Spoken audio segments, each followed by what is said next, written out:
Belt షాపుల మూసివేతపై Munugode MLA Komatireddy Rajagopal Reddy సంచలన వ్యాఖ్యలు చేశారు. రాష్ట్రంలో తాగుడుతో ఎన్నో కుటుంబాలు నాశనం అవుతున్నాయని మండిపడ్డారు. తాను మద్యపానానికి వ్యతిరేకం కాదన్న రాజగోపాల్ రెడ్డి మద్యం ఎక్కడ పడితే అక్కడ దొరకడంతో చాలా ఎఫెక్ట్ అవుతోందన్నారు.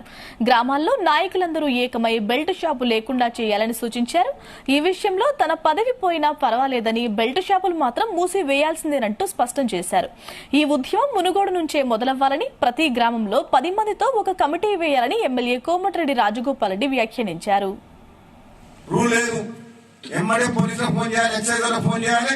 మీరే పోయి అవసరమై షాప్ తగలబెట్టేసాయి. ఏవైతే నేను చూసుకుంటా. చెప్పి మంచి పద్ధతిలో చెప్పండి. ఓన్లీ మునుగోడు హెడ్ క్వార్టర్ లో 3 వైన్ షాపులు ఉన్నాయి. 4 వైన్ షాపులు చాలు.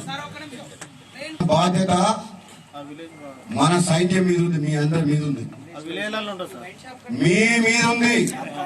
నారాయణ పులిపల్పుల కాడ నారాయణ XYZ 20 మంది కలిసి నాకు మీ 20 మంది మీద ఉంది. మీరు సర్పంచ్ అవుతారా లేరా, వాళ్ళు ఓట్లు వేస్తారా ఏరా, మీరు పోటీ చేస్తారా పోటీ చేయరా, అది అనవసరం.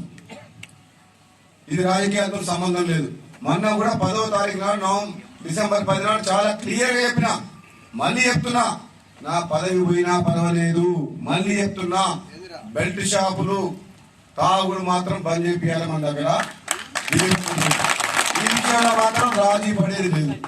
బెల్ట్ షాపుల వల్ల గ్రామాల్లో ఎక్కడ పడితే అక్కడ దొరకడం వల్ల